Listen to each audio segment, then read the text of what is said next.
வாழ்க வளமுடன். வாழ்க வையகம். வாழ்க வையகம். வாழ்க வளமுடன். குரு வாழ்க. குருவே துணை. மெய்யன்பராகிய அத்தனை பேருக்கும் அன்பார்ந்த இனிய காலை வணக்கங்களை தெரிவித்துக் கொள்கின்றேன். அன்பர்களே, ஒவ்வொரு மாதமும் உங்களோடு இணைந்து வேதாத்திரிய சிந்தனைகளை பேசி மகிழ்வதில் மற்றற்ற மகிழ்ச்சி அடைகின்றோம்.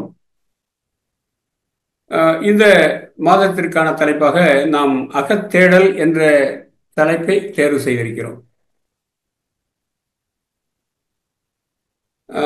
அருமையான ஒரு பாடலை நமக்கு இந்த காலை பொழுதிலே அதிலே நாம் புறத்தேடலை தாண்டி அகத்தேடலை நோக்கி பயணிக்க வேண்டிய காலமாக இந்த காலம் இருந்து கொண்டிருக்கிறது என்று சொன்னார்கள். அது இந்த தலைப்புக்கு மிகவும் பொருத்தமான செயலாக எனக்கு பட்டது. எனவே அந்த அளவிலே ஆழியார் நிர்வாகத்திற்கும் ஆழியார் ஐடி நிர்வாகத்திற்கும் இந்த நிகழ்ச்சியை மிக சிறப்பாக ஒருங்கிணைத்துக் கொண்டிருக்கின்ற ஒருங்கிணைப்பாளர் அவர்களுக்கும் எனது நெஞ்சார்ந்த அன்பு கலந்த நன்றிகளையும் வணக்கத்தையும் தெரிவித்துக் கொள்கின்றேன். இன்று இருக்கின்ற நமது மனித வாழ்வின் நிலைமை எவ்வாறு இருக்கிறது என்பதை சற்று சிந்திக்க வேண்டும். அதற்கு முன்பாக இந்த பிரபஞ்ச தோற்ற ஒழுக்கத்தை பற்றியெல்லாம் நமது பெரியவர்கள் காலகாலமாக சொல்லி வைத்திருக்கிறார்கள். அந்த செய்திதான் நமது வேதம் தொடங்கி உபநிடதங்களாக வளர்ந்து பிரம்மசூத்திரமாக எழுந்து அதன் உரையாக ஏகான்மவாதம் என்று சொல்லப்படுகின்ற அத்வைதம், துவைதம், விசிஷ்டாத்வைதம் என்று மாறி வாழையடி வாழை என வந்த திருக்கூட்டமாக மலர்ந்து இந்த இந்திய பூமி பரப்பிலே இந்த அடிப்படை ஆன்மீக கருத்துக்களை எல்லாம் தாங்கி நிற்கின்ற வேதாத்திரிய சிந்தனையாக நமக்கு மலர்ந்து வாழ்க வையகம் என்று உலகத்தையே வாழ்த்துகின்ற யாதும் யாவரும் கேளீர் என்ற தத்துவத்தை அடிப்படையாக கொண்டு வாழுகின்ற ஒரு பெரும் கூட்டத்தை மகரிஷி அவர்கள் ஏற்படுத்தியிருக்கிறார்கள். அதுதான் சிறப்பு. அவ்வாறு சிறப்பு பெறுகின்ற வேதாத்திரியத்தை சிந்திக்கின்ற பொழுது ஏற்கனவே குறிப்பிட்டது போல இன்றைய காலையில் பாடிய பாடலை ஒட்டி அக தேடலின் அவசியத்தையும் அது தந்து கொண்டிருக்கின்ற நிம்மதியையும் சிந்தித்து பார்ப்பதற்குத்தான் இந்த தலைப்பு தேர்வு செய்யப்பட்டிருக்கிறது.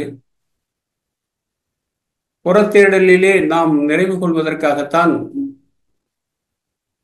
ஆன்ம தத்துவம் என்று சொல்லப்படுகின்ற பஞ்சபூதங்கள், பஞ்ச தன்மாத்திரைகள், ஞானேந்திரியங்கள், கண்மேந்திரியங்கள் என்ற 20ஓடு கூடிய நாம் 20ம் நமக்கு உதவி கொண்டிருக்கின்றன.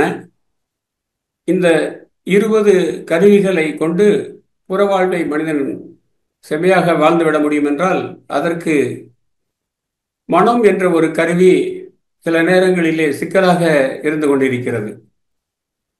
அந்த மனம் அகத்தேடல் நோக்கி நம்மை செலுத்துகின்ற ஒரு கருவியாக இருந்தாலும் நாம் அந்த 20 கருவிகளின் உதவி கொண்டு புற உலகை கண்டு ரசிக்க, வாழ்ந்து அனுபவிக்க பெறுகின்ற அனுபவங்களை எல்லாம் உள்கொண்டு சேர்க்கின்ற கருவியாக இருந்து கொண்டிருக்கிறது.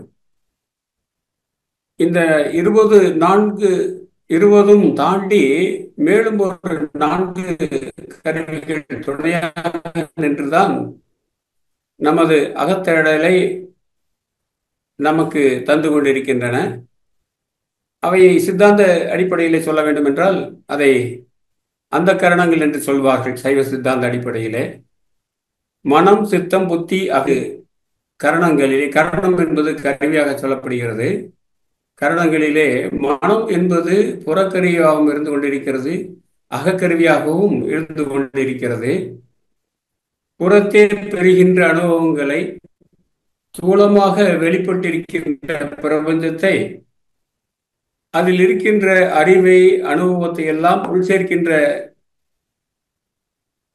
பணியை மிகச் சிறப்பாக செய்து கொண்டிருக்கின்ற மனமானது அந்த அனுபவத்தை உள்ளே இருந்து நம்மை வெளிப்படையாக தெரியாமல் இயக்கிக் கொண்டிருக்கின்ற ஏனைய 3 கருவிகளாகிய சித்தம், புத்தி, அகங்காரத்தோடு இணைந்து நம் வாழ்வை இந்த உலகிலே நமக்கு தந்து கொண்டிருக்கிறது.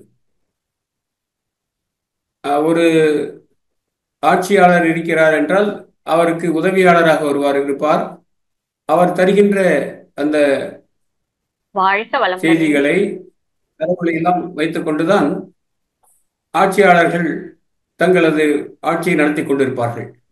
அதுபோல இந்த உலக வாழ்க்கையிலே மனிதர்கள் வாழ்கின்ற வாழ்க்கைக்கு உற்ற துணையாக இருந்து ஒரு தேர்முக உதவியாளர் போல இருப்பது மனம். அந்த மனம் தருகின்ற செய்திகளை எடுத்துக்கொண்டு அகத்தே நமது சில மாற்றங்கள். கேக்குதுங்களாமா? கேக்குதுங்க ஐயா. ஃபர்ஸ்ட் பேஜ்ல இருக்குங்கய்யா. அடுத்த பேஜ் போகுங்களா? பிபிடி அகத்தேடல். சரிங்க, அதாவது ஃபர்ஸ்ட் பேஜ்ல இருக்குங்க.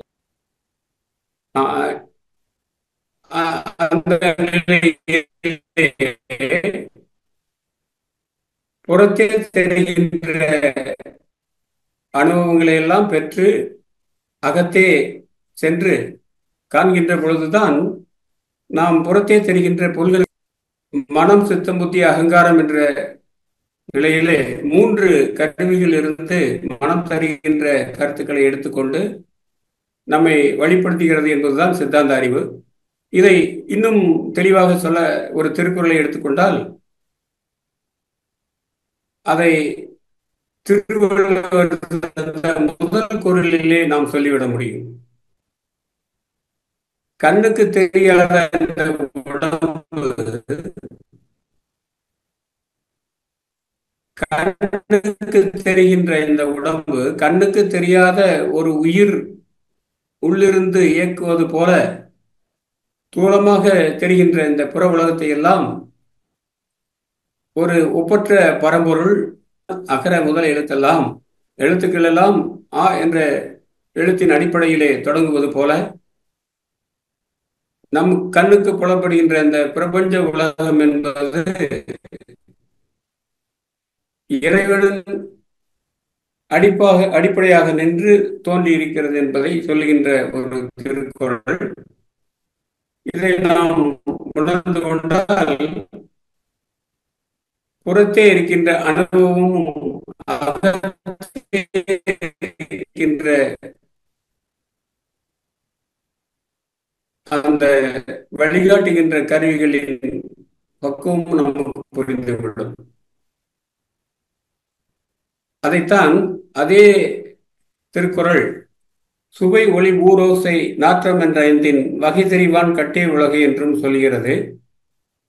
நாம் ஏற்கனவே பார்த்த அந்த 20 கருவிகளில் பஞ்சதன் மாத்திரைகள் என்று சொல்லப்படுகின்ற சுவை, ஒளி, ஊர், ஓசை, நாற்றம் என்ற 5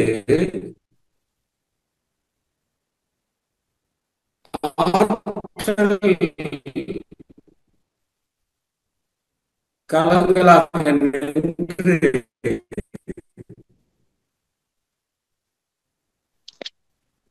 வாழ்க வளமுடன். வாய்ஸ் பிரேக் ஆகுதுங்க. பொருள் பேசுகிறது.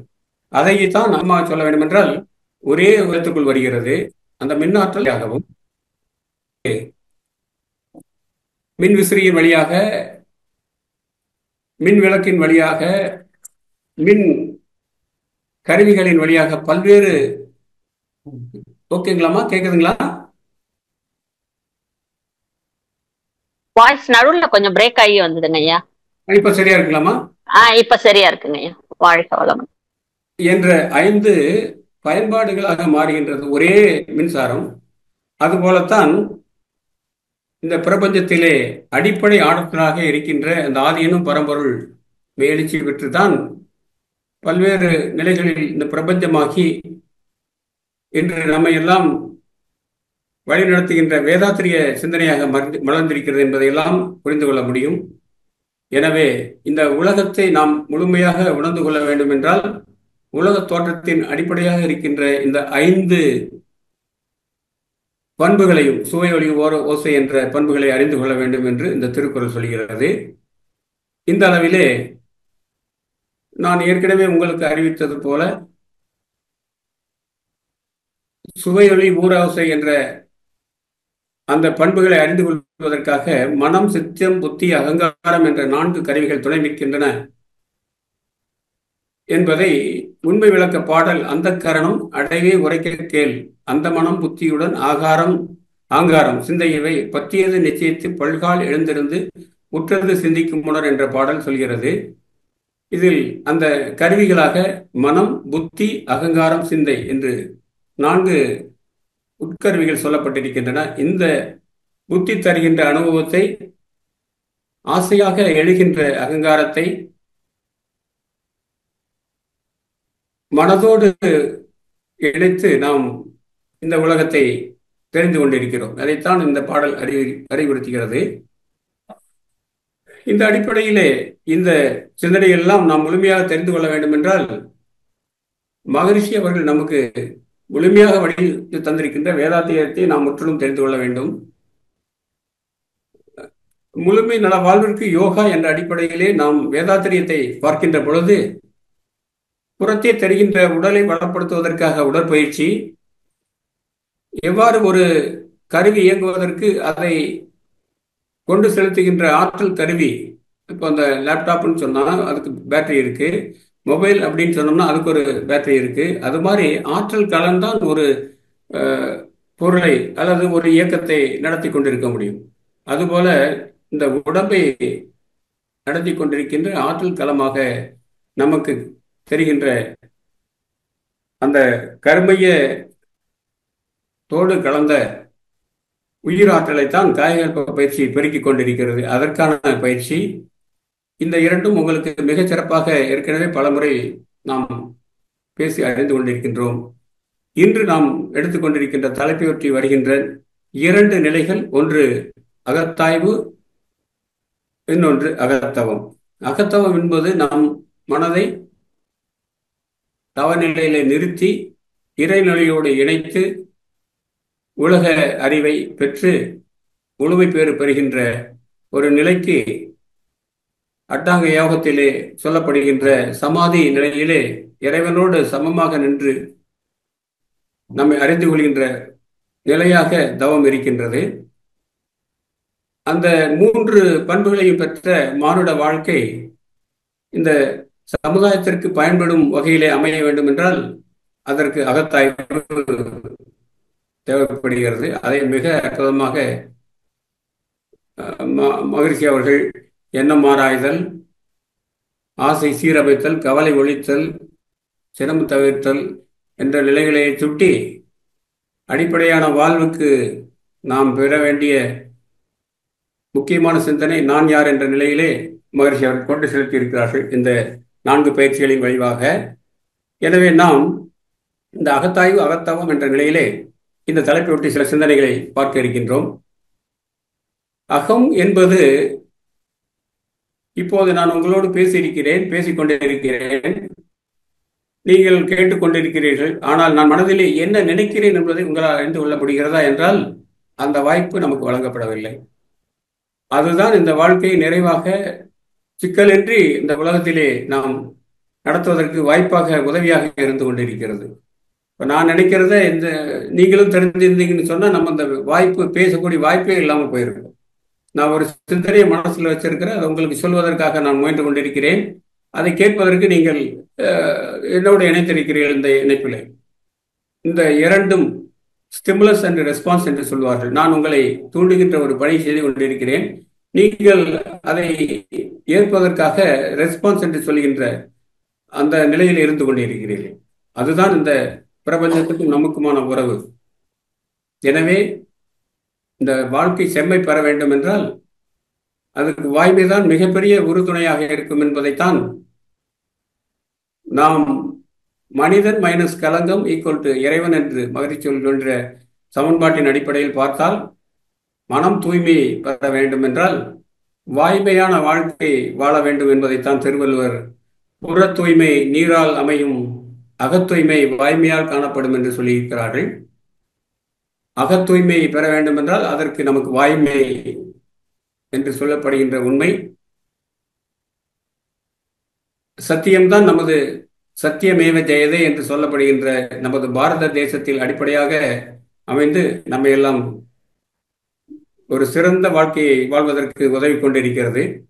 அந்த வாய்மை என்பது யாதெனின் யாதொன்றும் தீமை இல்லாத சொல்லல் என்ற திருக்குறளை அடிப்படையாக கொண்டு மகர்ஷி அவர்கள் அருமையாக 2 சாமியங்களை நமக்கு தந்திருக்கிறார்கள். இரண்டொழுக்க பண்பாடு உங்களுக்கு தெரிந்ததுதான். தனக்கோ பிறர்க்கோ தற்காலத்திலோ பிற்காலத்திலோ உடலுக்கோ உள்ளத்திற்கோ தீமை இல்லாத அனைத்தும் அந்த செய்திதான் வாய்மை என்பது. யாருக்கும் தீமை இல்லாத சொல்லல், எண்ணம் சொல் செயல் என்ற 3 அடிப்படையிலே எழுகின்ற எண்ணத்தை தூய்மை செய்தால் சொல்கின்ற சொல் தூய்மை பெறும், சொல் தூய்மையானால் அதோடு செயல் தூய்மை பெறும். எனவே இந்த 3ம் நேர்கோட்டிலே நின்று இந்த புற உலகத்திற்கு பிரபஞ்சத்திற்கு ஏதேனும் நல்ல செயல்களை நாம் செய்ய முடிகிறது என்றால் அதற்கு நமக்கு வேதாத்திரிய சிந்தனை மிகுந்த பயனாக இருக்கிறது.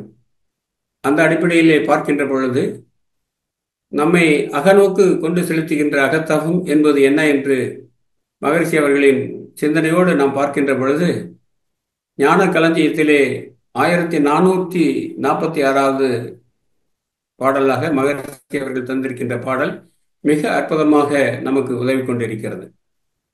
இந்த அகம் நோக்கிய பயணத்திற்காக அகத்தவத்தால் மனச்சுழலை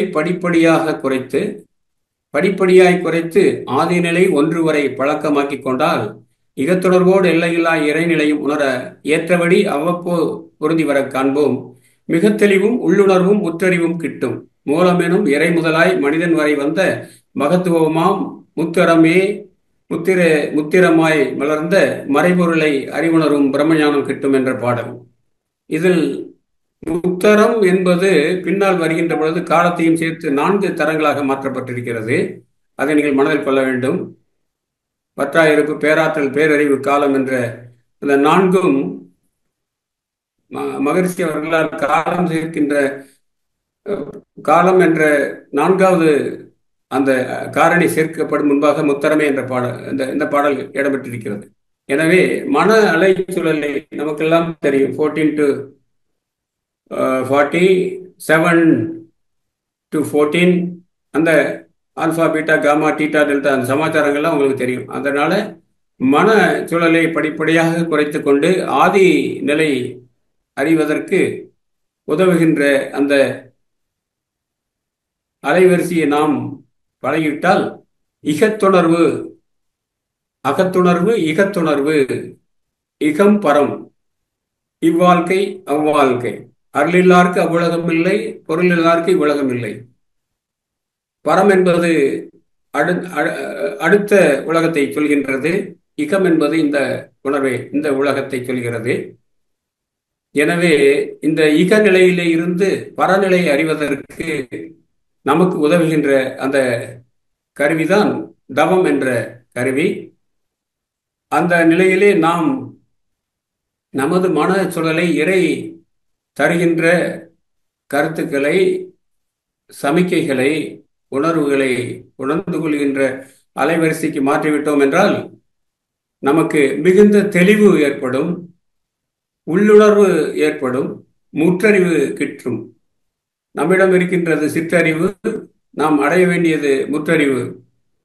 நமக்கு அறிவுக்கும் நமது புலன்களுக்கும் தெரிகின்ற உலகம் ஒரு குறுகிய அளவில் இருக்கிறது.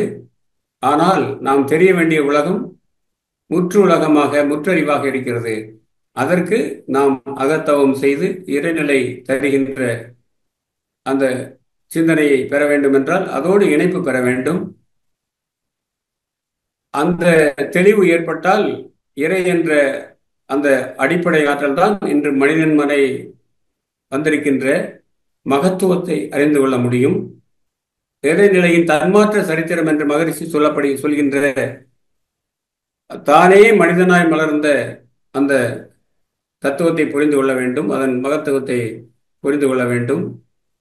அதுவே 4 தரங்களாகவும் 3 திறங்களாகவும் பூமிக்கு வந்திருக்கிறது என்பதை அறிந்து பிரம்ம ஞானத்தை பெற முடியும் என்ற நிலையிலே மகரிஷி அவர்கள் அற்புதமான இந்த பாடலை நமக்கு தந்து அகத்தவத்தின் முக்கியத்துவத்தை சொல்லியிருக்கிறார்கள். அடுத்த மகரிஷி பாடலிலே நாம் அறிந்து கொள்ள வேண்டியது அந்த அகம் தவம் செய்வதால் ஏற்படுகின்ற பயன்கள் என்ன என்பதை அறிவதனை கருவினிலே இணைத்து அகத்தவம் ஆற்ற ஐம்புலன்கள் அமைதி பெறும் அருகுணமும் சீராம்.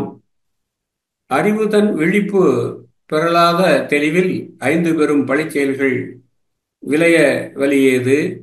அறிவு உயிரில் அடங்கி அந்நிலையில் மேலும் ஆழ்ந்து ஒடுங்கி துரியம் நிற்க முன்வினைகள் போம். அறிவு துரியாதீத நிலை நிற்க ஆதியாம் மெய்ப்பொருளாம் அரும் பிறவி தொடரே. அந்த இறைஞானம் முழுமை பேறு என்ற நமது வாழ்வில் முக்கியமாக தெரிந்து கொள்ள வேண்டிய 2 இறைஞானம் முழுமை பேறு. பிறவி தொடர் அறிகின்ற பொழுது நாம் பெறுகின்ற ஒரு நிலை பிறவி அற்ற நிலை.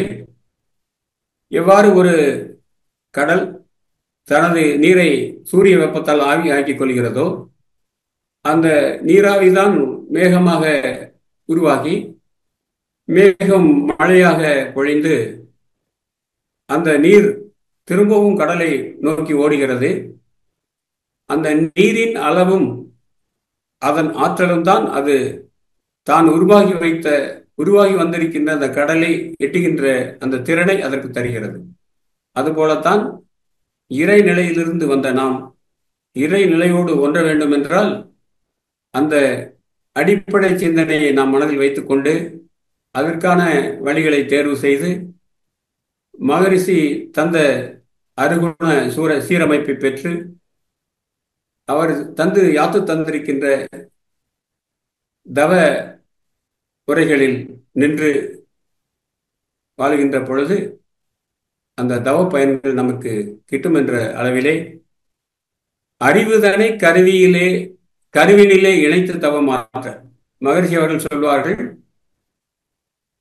அறிவேதான் தெய்வம் என்றார் தாய்மாளர் என்ற பாடலில் கூட அறிவுதான் தெய்வமாக வந்திருக்கிறது. அது தான் உருவாக்கிய பிரபஞ்சத்தை அறிந்து கொள்வதற்காக அறிவாக நிற்கிறது. அந்த அறிவேதான் மனிதனின் தோற்றமும் என்ற நிலையிலே அந்த வெளிப்பட்டிருக்கின்ற அறிவை மூலத்தோடு இணைக்கின்ற செயல்தான் தவம்.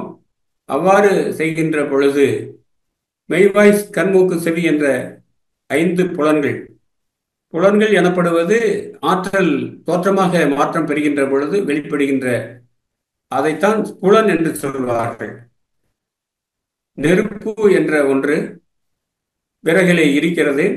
ஆனால் அது நெருப்பிலே சேர்க்கும் வரை அந்த உள்ளிருக்கின்ற நெருப்பு வெளிப்படுவதில்லை. மின்சாரம் வரும் வரை நமக்கு கருவிகளின் செயல்பாடு இருப்பதில்லை. அவ்வாறுதான் புலப்படுகின்ற அந்த ஆற்றல் மாற்றங்களைத்தான் புலன்கள் என்று சொல்கின்றோம். அதை நாம் உணர்ந்து கொள்வதற்குத்தான் புற தேடலுக்காக கருவிகள் தான் 5 புலன்கள். அவை அமைதி பெற வேண்டும். 5 கருவிகளும் நமக்கு உணர்வுகளை தருகின்றன. உணர்வு என்பது உணர்வாக இருக்க வேண்டும். அதை தவிர்த்து உணர்ச்சி என்ற நிலையை பெறக்கூடாது. உணர்வு இருந்தால்தான் மெய்வாய் கண்மூக்கு செவி என்ற கருவிகள் இயங்கும். அந்த கருவிகள் உணர்ச்சி நிலையிலே பெறுகின்ற பொழுது 1440 என்ற அலைவரிசையிலே செல்லும். அப்போது பஞ்சமா மாதங்கள் என்ற 5 பாவங்கள் நடக்கும். அதை தவிர்க்க நாம் அகத்தவம் செய்தால் மனம் அமைதி பெறும். அருகுணம் பேராசை, சினம், கடும்பற்று, முறையற்ற பால் கவர்ச்சி என்று பட்டியலிடப்படுகின்ற 6 குணங்கள் எதிர்குணங்கள் எல்லாம் மாறி சீராகும். விழிப்போடு நாம் செய்கின்ற அந்த தவமுகள் பழி செயல்களை நம்மிடம் இருந்து தடுத்து உயிர் அடக்கம் பெறுகின்ற அறிவு உயிரோடு இணைகின்ற பொழுது நமக்கு 2 தவநிலைகள் வாய்க்கப்பெறும். ஒன்று துரியம், இன்னொன்று துரியாதீதம். இந்த 2 நிலைகளும் நமது முன்விளைகளை தவிர்ப்பதோடு நாம் ஏழேல் பிறப்பு என்று சொல்லப்படுகின்ற அந்த பிறவி தொடரை அறுத்து இறைநிலையோடு சமநிலை பெறுகின்ற வாய்ப்பை நமக்கு தரும். அவ்வாறு பல்வேறு பலன்களை தருகின்ற நிலையை மகர்ஷி அவர்கள் நமக்கு சிறப்பாக தந்திருக்கிறார்கள். எனவேதான் அறம் சார்ந்த கல்வியாக வேதாத்திரிய கல்வி நமக்கு சொல்லப்பட்டிருக்கிறது. மனத்துக்கண் மாசிலன் ஆதல் அனைத்தரன் ஆகுல நிரபெற. மனிதன் மைனஸ் கலங்கம். இறைவன் அந்த களங்கத்தை போக்குகின்ற வழியைத்தான் மனத்துக்கண் மாசிலன் ஆதல் அனைத்தும் அறம் என்று வள்ளுவம் பேசுகிறது.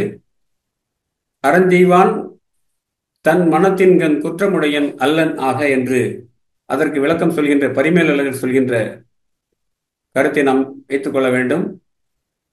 இந்த மனத்துக்கண் மாசிலன் ஆகின்ற நிலையைத்தான் நமக்கு வேதாத்திரிய கல்வி தருகிறது. அதைத்தான் நமக்கு மகரிஷி அவர்கள் வேதாத்திரிய விஞ்ஞானமாக பிரம்ம ஞானமாக தந்திருக்கிறார்கள்.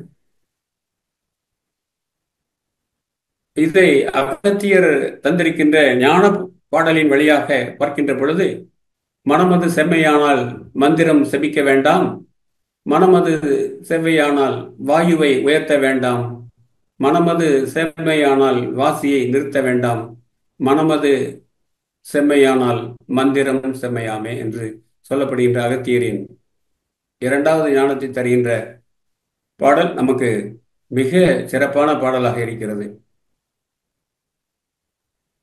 மனமெனும் தோணி பற்றி மதியெனும் கோலை ஊன்றி சினமெனும் சரக்கு ஏற்றி செறிகடல் ஓடும் போது மதனெனும் பாறை தாக்கி மறியும் போது அறிய ஒண்ணாது உணை உணும் உணர்வை நல்காய் ஒற்றியூர் உடையவோவே என்று மந்திரம் அல்ல, தேவார பாடல் நமக்கு தருகின்றது. மனமது செம்மையானால் மந்திரம் செவிக்க வேண்டாம். மனத்தை செம்மைப்படுத்துகின்ற, மனதை வழிப்படுத்துகின்ற, நல்வழிப்படுத்துகின்ற சூத்திரம்தான் வேதாத்திரிய சூத்திரம். அதுதான் மனவளக்கலை. நான் உங்களுக்கு சொன்னது போல புறத்தே இருக்கின்ற உலகத்தை பார்க்க, ரசிக்க, அனுபவிக்க, அறிந்து கொள்ள புறக்கருவிகள் இருப்பது போல மனம் என்ற கருவி புறத்தேயும் அகத்தேயும் நின்று எண்ணம் என்ற அடிப்படையிலே மனதுக்குள் எழுகின்ற எண்ணங்களை தூய்மைப்படுத்தி அது வெளிப்படுகின்ற நிலையிலே நற்சொற்களாக இனிய உளவாக இன்னாத கூறல் என்று சொல்கின்ற நிலையிலே நல்ல சொற்களாக வெளிப்பட்டு இந்த பூமிக்கு அறம் சார்ந்த செயல்களை தோற்றுவிக்கக்கூடிய நிலையை நமக்கு தரும். அதற்கு நாம் இதை அறிந்து கொள்ள வேண்டும். எதை அறிந்து கொள்ள வேண்டும்? மன வளக்கலையை அறிந்து கொள்ள வேண்டும். மனமது செம்மையானால் மந்திரம் ஜெபிக்க வேண்டாம். மனமது செம்மையானால் வாயுவை உயர்த்த வேண்டாம். வாயுவை உயர்த்துவது என்பது விநாயகர் அகவலிலே அவ்வே பிராட்டியார் சொல்கின்ற அந்த மூலாதாரத்து மூன்றெழுக்கணலை காலால் எழுப்பும் கருத்தறிவித்து அமுத நிலையும் ஆதித்தன் இயக்கமும் என்று சொல்லப்படுகின்ற நிலையிலே மூலாதாரத்தில் இருக்கின்ற குண்டலினி என்ற சக்தி ஆற்றல், இறைநிலையோடு வித்தாக இருந்து இருப்பு பெறுகின்ற ஆற்றல், நமது துரிய நிலையை எய்துவதற்கு எட்டுவதற்கான தவநிலைகள் தான் நமக்கு ஆகியனை துரியம் என்று வகுத்து தரப்பட்டிருக்கிறது. அந்த கடினமான பணிகளை எல்லாம் நாம் செய்ய வேண்டாம். மனதை செம்மைப்படுத்திவிட்டால் அதன் அடிப்படையில் தான் இந்த செய்தி உங்களுக்கு சொல்லப்பட்டிருக்கிறது. தவிர மனமது செம்மையானால் வாசியை நிறுத்த வேண்டாம் என்று அகத்தியர் ஞானப்பாடல் சொல்கிறது. அதைத்தான் பாரதி அவர்கள் வாசியை நீ கும்பகத்தால் வழியை கட்டி மண் போலே சுவர் போலே வாழ்தல் வேண்டும், தேசுடைய பருதி ஒளி கிணற்றினுள்ளே தெரிவது போல் உனக்குள்ளே சிவத்தை காண்பாய், பேசுவதால் பயனில்லை அனுபவத்தால் பேரின்பம் எய்துவதே ஞானம் என்றார். குரு தரிசனம் என்ற கவிதையிலே மகரிஷி நம்ம பாரதி அவர்கள் மிகச் சிறப்பாக இதை சொல்லியிருப்பார்கள். வாசியை நீ கும்பகத்தால் வழியை கட்டி என்று சொல்கின்ற பொழுது மூச்சு பயிற்சி சொல்கிறார்கள். மண் போலே சோர் போலே வாழ்தல் வேண்டும் என்ற நிலையிலே உடல் நலத்தை சீரமைக்கின்ற செய்தியை சொல்கிறார்கள். அந்த உடலும் மனமும் சீராக அமைகின்ற பொழுது வானத்திலே தெரிகின்ற சூரியன் தெளிவாக கலக்கமில்லாமல் அலைகள் அடிக்காத கிணற்று நீருக்குள்ளே தெரிகின்ற பொழுது எவ்வாறு சூரிய பிம்பம் அந்த கிணற்று நீரிலே, கலங்காத கிணற்று நீரிலே தெள்ள தெளிவாக தெரிகிறதோ, அதுபோல மனம் அகத்தவத்தால் உள்நோக்கு பெற்று நிலையான ஒரு நிலையை எய்ட்டுகின்ற பொழுது இறைநிலையின் தோற்றம் நாம், அந்த இறைவன் நமக்குள் இருக்கின்றான், உள்ளம் பெருங்கோயில் என்ற சிந்தனை எல்லாம் அறிந்து கொள்ள முடியும். அதற்கென்று நாம் வாசியை மூச்சுக்காற்றை பல்வேறு வகைகளில் மாற்றம் செய்கின்ற மூச்சு பயிற்சி எல்லாம் செய்ய வேண்டாம் என்று இந்த பாடல் சொல்கிறது. இறுதியாக மனமது செம்மையானால் மந்திரம் செம்மையாமே என்று அற்புதமாக சொல்லி முடித்திருக்கிறார்கள். மனம் செம்மையானால் வேதாத்திரிய சிந்தனையிலே மூழ்கி மகர்ஷி அவர்கள் தந்த 4 வேதாத்திரிய தூண்களில் அமைக்கப்பட்டிருக்கின்ற அந்த அமைப்பை நன்கு அறிந்து கொண்டு நாம் நம்மை வளப்படுத்தி கொண்டதோடு அல்லாமல் சமுதாய செயல்களிலே நம்மை ஈடுபடுத்திக் கொள்கின்ற பொழுது பிரபஞ்சம் உங்களுக்கு எவ்வாறு குடி செய்வல் என்ற ஒருவருக்கு தெய்வம் மடித்தற்று தான் முந்துரும் என்று சொல்கின்ற திருக்குறளுக்கு அடிப்படையிலே சமுதாயத்தை, இந்த உலகத்தை, பிரபஞ்சத்தை நோக்கிய, பிரபஞ்சத்தை வளப்படுத்துகின்ற நலப்படுத்துகின்ற முயற்சியாக நம் முயற்சி அமைகின்ற பொழுது தெய்வமே வந்து இறங்கி நான் உனக்கு உதவ காத்து கொண்டிருக்கிறேன், எனக்கு ஆணையிடு என்று சொல்லும், கேட்கும்.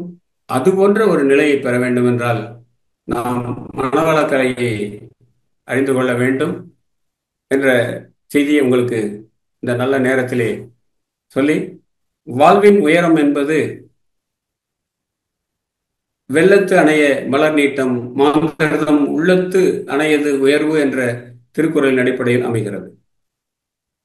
எவ்வாறு நீர்நிலை மட்டம் உயர்கின்றதோ அதுபோல அதோடு சேர்ந்து தாமரை மலரின் உயரமும் அதை தாங்கி இருக்கின்ற தண்டின் நீளமும் உயர்ந்து கொண்டு இருக்கிறது என்ற அடிப்படை போல நமது எண்ணம் உயர்வு பெறுகின்ற பொழுது வாழ்வு உயர் பெறும். அந்த உயர்வுதான் நமது உண்மையான உயரம், அதுதான் நமது வாழ்வின் உயரம் என்று திருக்குறள் பேசுகிறது. வெள்ளத்து அணைய மலர் நீட்டம் மாந்தர்தம் உள்ளத்து அணையது உயர்வு என்ற அடிப்படையிலே பார்க்கின்ற பொழுதுதான் உள்ளம் பெருங்கோயில் ஊனுடம்பு ஆலயம் வள்ளல் பிரானார்க்கு வாய் கோபுரவாசல் தெல்ல தெளிந்தார்க்கு சீவன் சிவலிங்கம் கள்ளப்புலனைந்தும் காலாமணி விளக்கு என்று பேசுகின்ற திருமந்திர பாடல் அடிப்படையிலே கள்ளப்புலன் என்று சொல்லப்படுகின்ற மெய்வாய் கண்மூக்கு செவி என்ற பஞ்ச எந்திரியங்கள் ஆற்றலை தந்து நமக்கு உலக தருகின்ற கள்ளப்புலனாக இருக்கின்ற அந்த எந்திரியங்கள் தருகின்ற அறிவை தவிர்த்து அதே திருமந்திரம் நமக்கு என்ன சொல்கிறது? பார்ப்பான் அகத்திலே பால் பசு 5 உண்டு மெய்ப்பார் என்று வெறித்து திரிவன மெய்ப்பாரும் உண்டாகில் வெறியும் அடங்கினால் பார்ப்பான் பசு 5 பாலாய் சொரியும் என்று ஒரு பாடல் இருக்கிறது திருமந்திரத்திலே. நாம் நமது மெய்வாய் கண்மூக்கு செவி என்று சொல்லப்படுகின்ற பஞ்சேந்திரியங்களை அதன் போக்கிலே விடுகின்ற போது அவை வெறித்து தெரிகின்ற பசுக்களை போல இருக்கிறது. அவ்வாறு அல்லாமல் அந்த பசுக்களை நல்வழிப்படுத்தி மேய்ப்பதற்காக ஒரு மெய்ப்பன் இருக்கின்ற பொழுது அது நமக்கு அருமையான தீம் பாலாக தரும். அதுபோல உலக இன்பங்களிலே புலன் இன்பங்களை நம்ம எல்லாம் இழுத்துச் செல்கின்ற புறக்கருவிகளாக இருக்கின்ற பஞ்ச எந்திரங்களின் வழி செல்லாமல் மனதை வளப்படுத்துகின்ற பொழுது, மனதை எவ்வாறு வளப்படுத்துவோம்?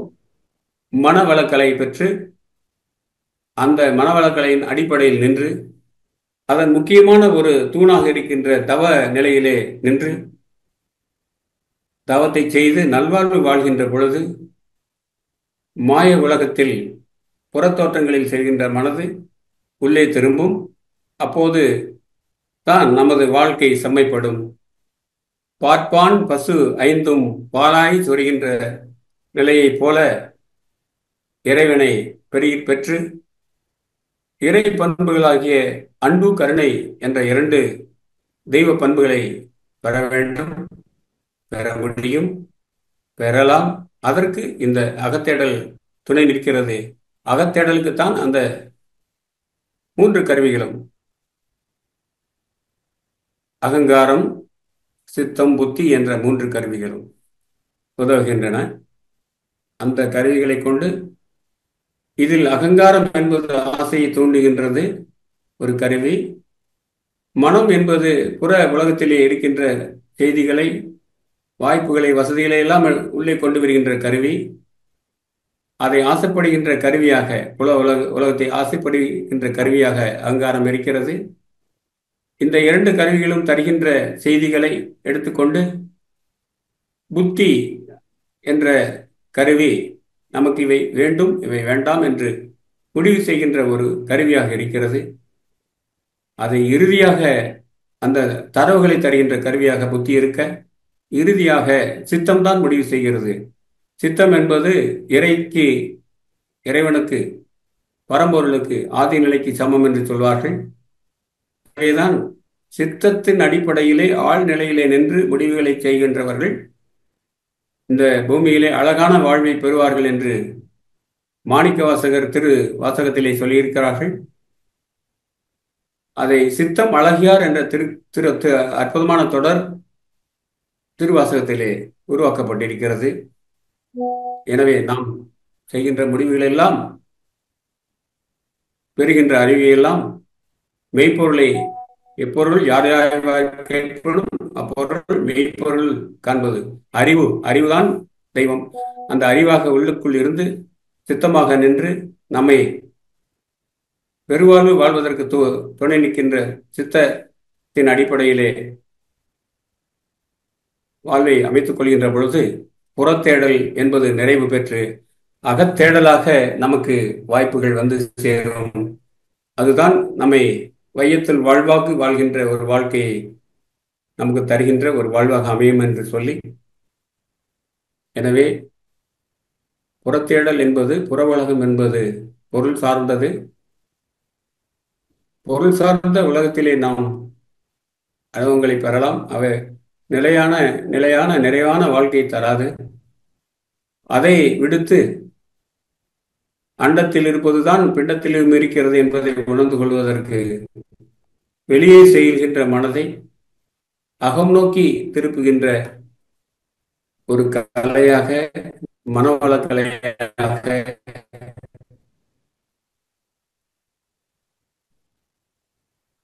அந்த கலையை கற்றுக்கொள்கின்ற பொழுது உடல் நலம், நல்ல மனவளத்தை தரும். நல்ல மனவளமும் நல்ல உடல் நலமும் நமக்கு வாய்க்கும் என்றால் அந்த காய்கல்பம் என்று சொல்லப்படுகின்ற அடிப்படை உயிராற்றல் அதை மேலும் சிறப்பு பெறுகின்ற ஒரு வாழ்வாக மாற்றும். அதற்கு நமக்கு துணை நின்று நம்மை இறைநிலையோடு ஒன்ற வைக்கின்ற, இறைநிலையை நோக்கி ஆற்றுப்படுத்துகின்ற ஒரு செயல்தான் நமக்கு தவநிலையிலே கிடைக்கின்றது. எனவே அகத்தவம் என்பது அகத்தேடலுக்கு துணையாக இருக்கின்ற கருவி. அதை கையில் எடுத்துக்கொண்டு வேதாத்திரியம் பயின்று வாழ்வில் உயர்வு பெறுவோம். அப்போதுதான் மகரிஷி சொன்ன இந்த பிரம்ம ஞானத்தை பெற முடியும். ஆதியனும் பரம்பொருள் மெய் எழுச்சி பெற்று அணுவென்ற உயிராகி அணுக்கள் கூடி மோதி இணைந்து இயங்குகின்ற நிலைமைக்கேற்ப மூலகங்கள் பலவாகி அவை இணைந்து பேதித்த அண்டகோடிகளாய் மற்றும் பிறப்பு இறப்பு இடை உணர்தல் இயக்கமாகி நீதி நெறி உணர் மாந்தராக உயர் பரிணாமமாய் தோன்றியிருக்கின்ற மனித வாழ்க்கை நீதி நெறி உணர் மாந்தராகி வாழும் நிலை உணர்ந்து தூண்டாற்றுகின்ற பொழுதுதான் நாம் யாதும் ஊரே யாவரும் கேளிர் தீதும் நன்றும் பிறர் தர வாரா நோதலும் தனிதலும் அவற்றோர் அன்ன சாதலும் புதுவதன்றே வாழ்தல் இனிதென மகிழ்ந்தென்றும் இளமே முனிவின் இன்னாதென்றலும் இளமே மின்னொடு வானம் தந்துளி தலையி ஆனாது கல் பொருது இறங்கும் மல்லல் பேர் யாற்று நீர்வழிப்படும் புனைபோல் ஆறுயிர் முறைவழிப்படும் என்பது திறவோர் காட்சியில் தெளிந்தனம் ஆகலின் மாட்சியின் பெரியோரை வியத்தலும் இளமே சிறியோரை இகழ்த்தல் அதனினும் இளமே என்று சொல்லப்படுகின்ற இந்த பாடலின் வாழ்க்கை அர்த்தம் பெறும். அதனால்தான் இந்த பாடல் வரிகள் நயாகரா நீர்வீழ்ச்சியின் அருகிலே செதுக்கப்பட்டு உலகத்துக்கெல்லாம் சொல்லப்பட்டு கொண்டிருக்கிறது. இந்த உலகம் நல்வழி நோக்கி திரும்ப வேண்டும் என்றால் இந்த பாடலின் அடிப்படையில் நாம் வாழ்க்கை அமைய வேண்டும். வேதாத்திரிய சிந்தனைகளை தாங்கி முழுமை நலம் பெறுகின்ற ஒரு யோக வாழ்வாக மாற வேண்டும். இந்த வாழையடி வாழை என வந்த திருக்கூட்டமாகிய வேதங்கள், உபநிடதங்கள், பிரம்மசூத்திரம், பிரம்மசூத்திரத்தின் உரையாகிய ஏகான்மவாத அத்வைதம், துவைதம், விசிஷ்டாத்வைதம், அது தவிர நமது 6 மதங்களின் இணைப்பாக விளங்குகின்ற இந்து சமயம் இந்த ஏகான்மவாதத்தை தூக்கி பிடிக்கின்ற உலகத்திற்கு உத்தி சொல்கின்ற வேதாத்திரியம் அதன் நோக்கத்தை பெற்றதாக அமையும் என்று சொல்லி நம் தேடல் புறத்திலே இருந்து அகம் நோக்கி திரும்ப வேண்டும். அதற்கு வேதாத்திரியம் துணை புரிய வேண்டும். வேதாத்திரிய மெய்யன்பர்கள் அனைவரும் பெருவாழ்வு வாழ்ந்து வையத்துள் வாழ்வாங்கு வாழ்ந்த வாழ்வை பெற்று உய்ய வேண்டும் என்று சொல்லி இந்த நல்ல வாய்ப்புக்கு நன்றி பாராட்டி நிறைவு செய்கிறேன். வாழ்க வையகம், வாழ்க வளமுடன். தற்போது கேள்வி பதில் நிகழ்ச்சிக்கு நாம் செல்ல இருக்கின்றோம். ஐயா, கேள்வி பதில் நிகழ்ச்சிக்கு செல்லலாங்களா ஐயா? வாழ்க வளமுடன். நல்லதுங்கம்மா, வாழ்க வளமுடன். நான் சரியா இருக்கணுமா? நல்லதுங்க ஐயா, வாழ்க வளமுடன். முதல் அன்பராக TS ராஜாராமன் ஐயா அவர்கள். வாழ்க வளமுடன் ஐயா. ராஜாராமன், சென்னை பழந்தாங்கல் பேசுறேன் ஐயா. சொல்லுங்க ஐயா. ரொம்ப அருமையான சிந்தனை உரை கேட்டாங்க. 45 நிமிஷம் நிறைய கவிதைகளை மழை பெய்ஞ்சிங்க, அருமையா இருந்தது, ரொம்ப யூஸ்ஃபுல்லா இருந்ததுக்கு. எனக்கு ஒரு சந்தேகம் என்னன்னா, இந்த திருமந்திர பாடலை கோட் பண்ணி சொன்னீங்கல்ல, அதுலயே சந்தேகம் இருக்கு எனக்கு. அது கொஞ்சம் எனக்கு கிளியர் பண்ணுங்க. மனமதே செம்மையானால் மந்திரம் ஜபிக்க வேண்டாம்னு போட்டிருக்க அந்த பாடல. இதுல மனம் செம்மை ஆனாங்கிற செம்மைங்கிறது என்ன, அது எப்படி இருக்கும்? அது கேட்டு முடிங்க. எனக்கு விளக்குங்க, அது புரியல. அதாவது தேவாரத்துல மாற்றம் மனம் கழிய நின்ற மறையோன்னு வரும் இல்லைங்களா? அந்த வரி நினைவு இருக்குங்களா? சிவபுராணத்துல வருங்க, மாற்றம் மனம் கழிய நின்ற மறையோன். அதாவது மனம் இன்டர்னல் டாக்கா சில விஷயங்களை சொல்லிக்கிட்டே இருக்குங்க.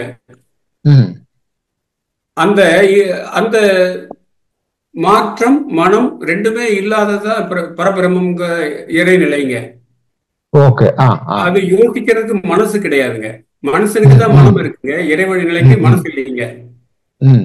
அதனால மனம் செம்மையானால் அப்படின்னு சொன்னா, நம்ம சொன்ன இல்லைங்களா, அகத்தவத்தால் மனச்சூழலை அப்படின்னு சொல்லி மகரிஷி சொன்ன பாடல். எப்படிங்க இப்போ பஞ்சாயத்துல இருந்து நம்ம வீட்டுக்குள்ள தண்ணி வரக்கூடிய ஒரு குழாயும் நம்ம வீட்டுல இருந்து வெளியில போற குழாயும் ஒரே மட்டத்தில் இருக்கின்ற பொழுது அப்படியே தண்ணி எந்த பிரச்சனையும் இல்லாம வீட்டுக்குள்ள வந்துடும் இல்லைங்களா?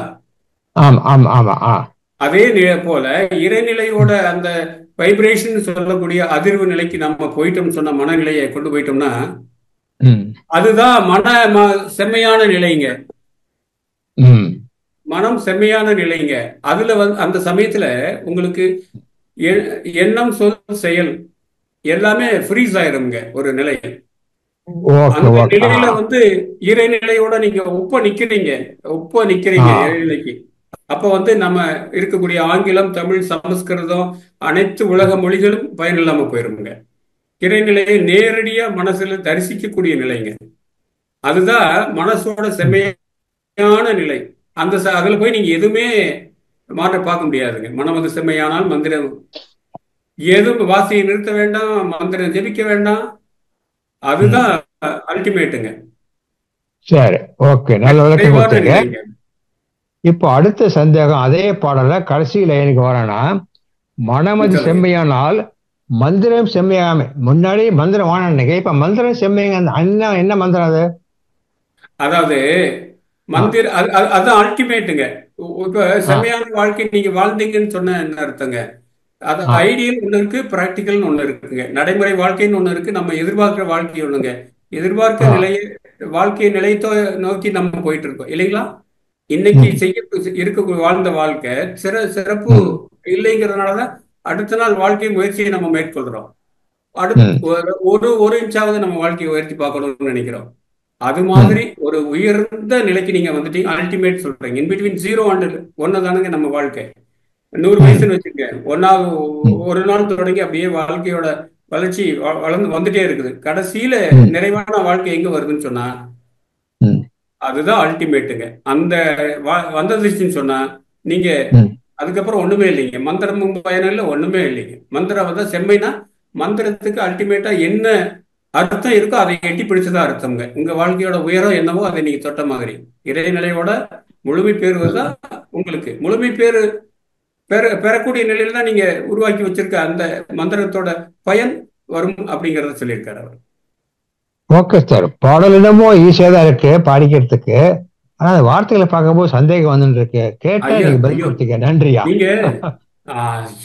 நீங்க பழைய இலக்கியங்கள்ல போய் பாருங்க. பக்தி இலக்கியத்துல வேதங்கள், உபரிடங்கள், நம்ம மண்ணு வந்து பெரிய ஒரு ஆன்மீக மண்ணுங்க. அது பூமியில பிறந்ததே புண்ணியம்ங்க.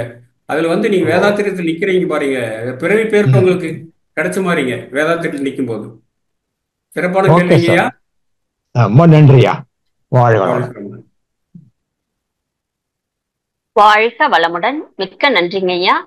அடுத்த அன்பராக ஸ்ரீ அவர்கள். வாழ்க வளமுடன்.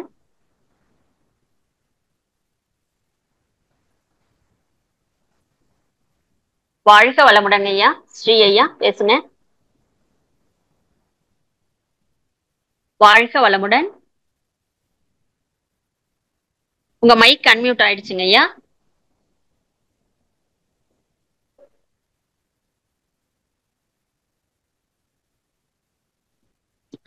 வாழ்க வளமுடன். அன்பர்கள், இன்றைய தலைப்பை ஒட்டி, அகத்தேடல் என்ற தலைப்பை ஒட்டி உங்களுக்கு ஏதாவது ஐயங்கள் இருந்தால் ஐயாவுடன் கேட்டு நீங்கள் தெளிவு பெற இது ஒரு அற்புதமான வாய்ப்பாக அமைகிறது. வாழ்க வளமுடன்.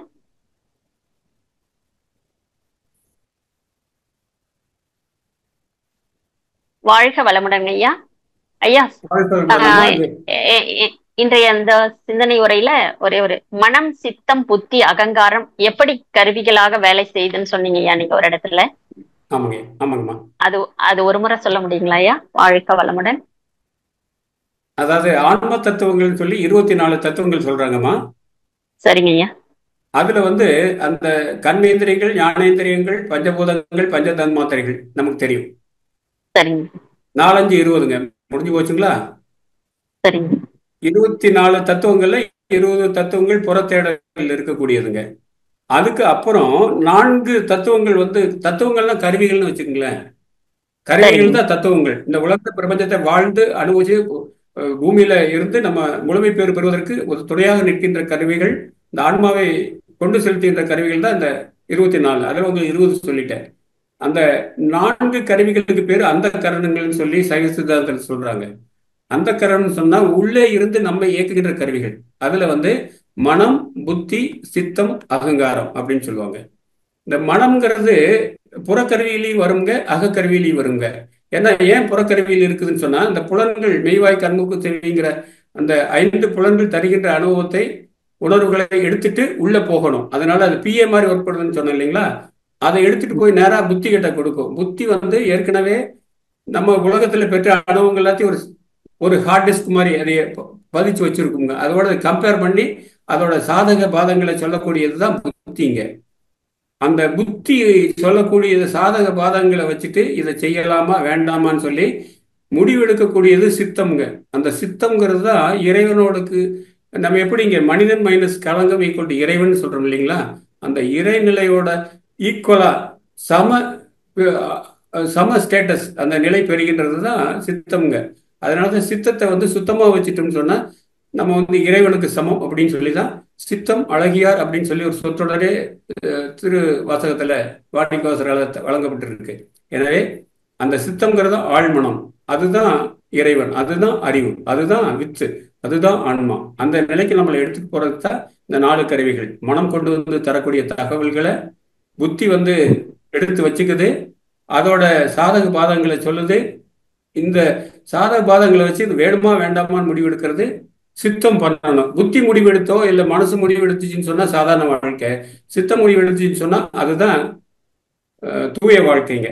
அந்த வாழ்க்கைக்கு நம்மளை எடுத்து போறதுக்கு கூடவே இருந்து நம்மளை எழுப்பி எழுப்பி விடுவத நீ செய்ய இதை செய்ய அப்படின்னு தூண்டி விட்டுட்டே இருக்கக்கூடியதாங்க இந்த அகங்காரம். ஸோ மனம், சித்தம், புத்தி, அகங்காரம், அந்த கரணங்கள்.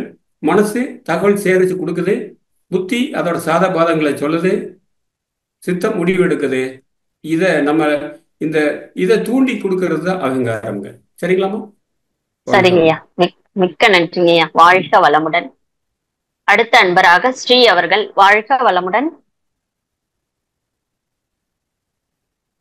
வாழ்க வளமுடன். உங்க மைக்கு ஒரு முறை டச் பண்ணுங்க ஐயா.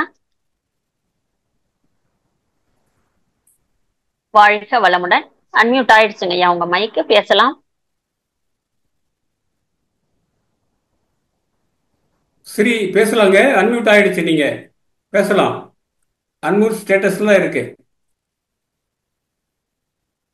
ஹேண்ட் ரைஸ் பண்ணிருக்காரு, கேட்க மாட்டேங்கிறாரு. ஆனா ஆமாங்க, டவர் ப்ராப்ளம் இருந்தா கூட அப்படி இருக்குங்க. வாழ்க வளமுடன். அப்படி கூட இருக்கலாம்.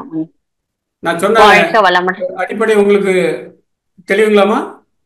விளங்குச்சுங்க ஐயா, நல்லா விளங்கிடுச்சுங்க. இன்னொரு அகத்தேடலுக்கு வழிபடுத்துகின்ற உதவுகின்ற கருவிகள்.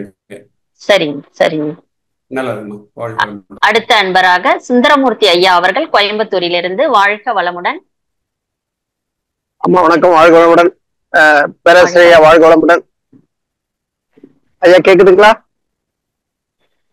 வாழ்க வளமுடன். வாழ்க வளமுடன் ஐயா கேக்குதுங்களா? வாழ்க வளமுடன்.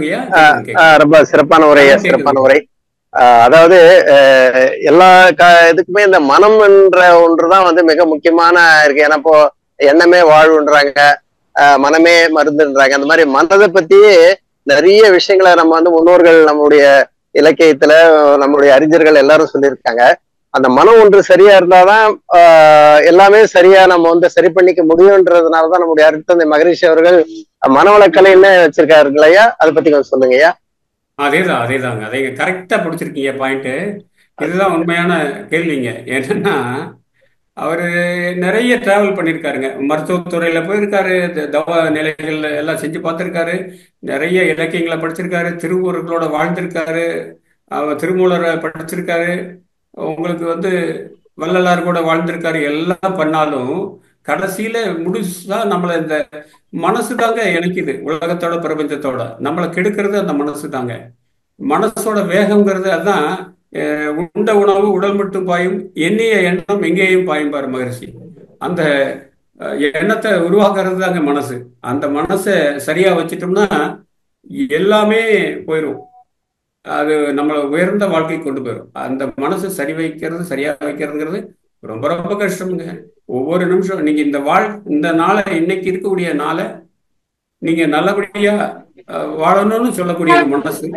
அது வேண்டாம்னு சொல்லி நம்மளை கீழே இறக்கி விடுறது மனசுதானுங்க. அந்த அடிப்படையை புரிஞ்சுட்டு தான் மகரிஷி அதை சரி பண்ணிட்டா உலகமே சரியாயிரும்.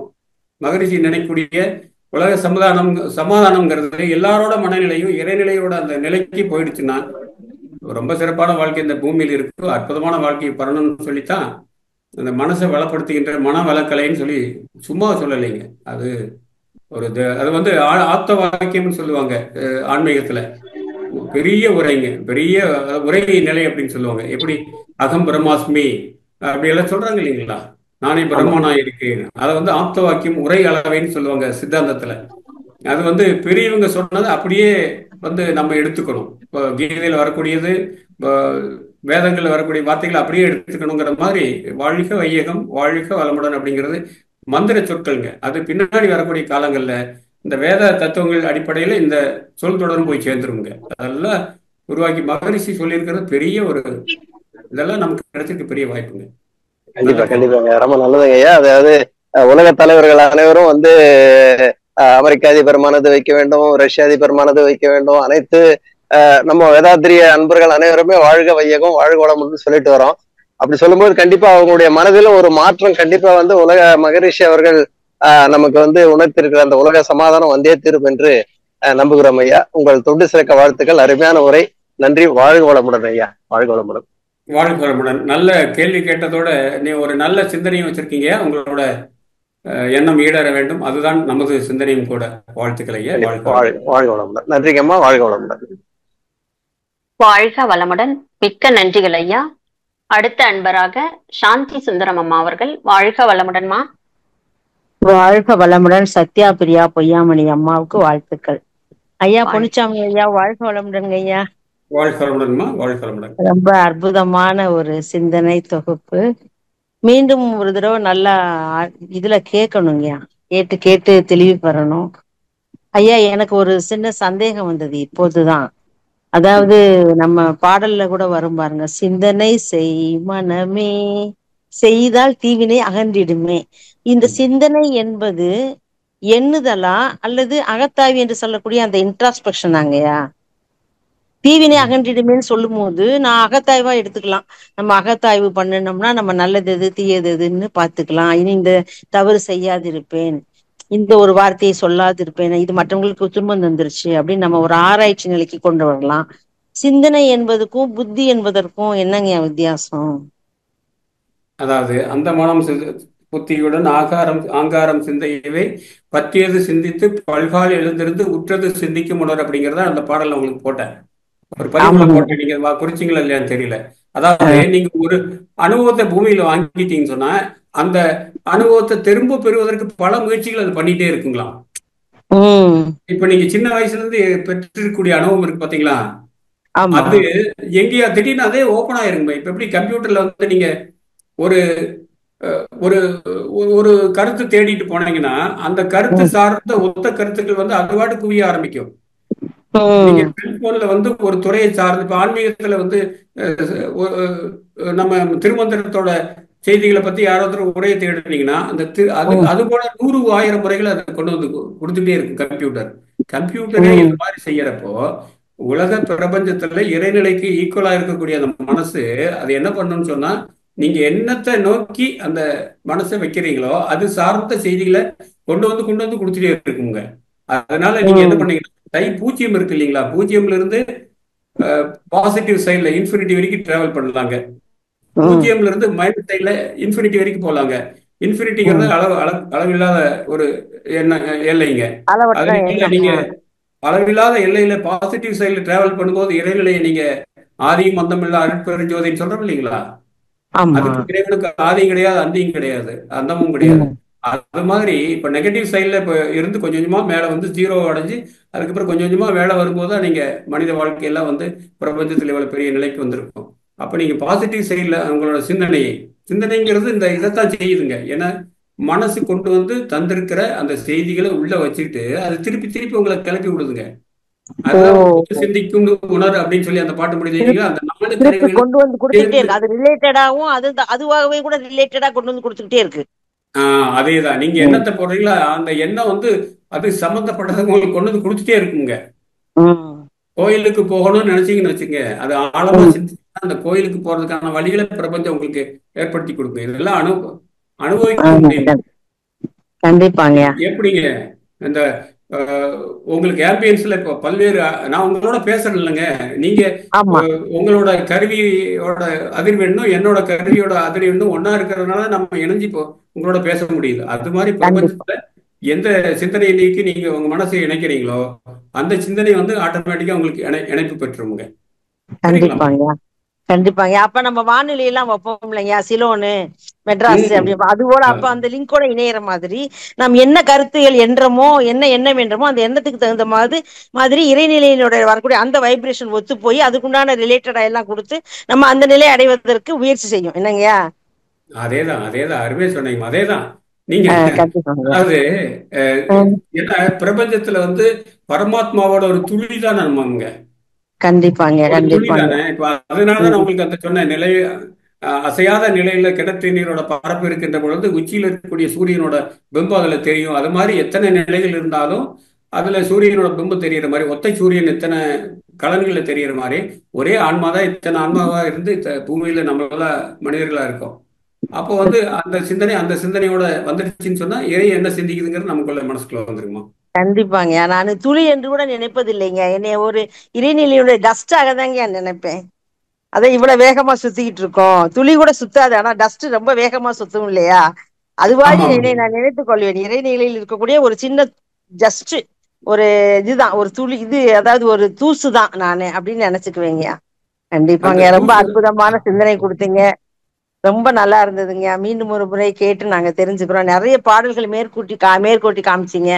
சத்யபிரியா அம்மா ரொம்ப விளக்கமா தொகுத்து கொடுத்தாங்க. உங்க இருவருக்கும் என்னுடைய மனமார்ந்த நன்றிகளும் வாழ்த்துக்களும் ஐயா. வாழ்க வளமுடன். ஆமா, அருள்நிதி சத்யபிரியா அம்மா வந்து நானும் சொல்லணும்னு நினைச்சேன். ரொம்ப அற்புதமா அந்த கிராஸ்பிங் பவர் அப்படின்னு சொல்லுவாங்க. வித்தின் நோ டைம்ல வந்து டக்குன்னு உள்வாங்கிக்கிறாங்க. அதனாலதாங்க அவங்க ஆர்மிகரசரா இருக்காங்க. சிறப்பான வாழ்த்துக்கள் அம்மா. சத்யபிரியா பொய்யாமொழி அம்மாவுக்கு வாழ்த்துக்கள். வாழ்க வளமுடன் அம்மா. இறையருள் குருவருள் துணைமா. வாழ்க வளமுடன். நன்றிகள் அம்மா. மிக்க நன்றிகள் ஐயா. அடுத்த அன்பராக சாந்தி கண்ணன் அம்மா அவர்கள். வாழ்க வளமுடன். வாழ்க வளமுடன் அம்மா. வாழ்க வளமுடன் ஐயா. வாழ்க வளமுடன் ஐயா.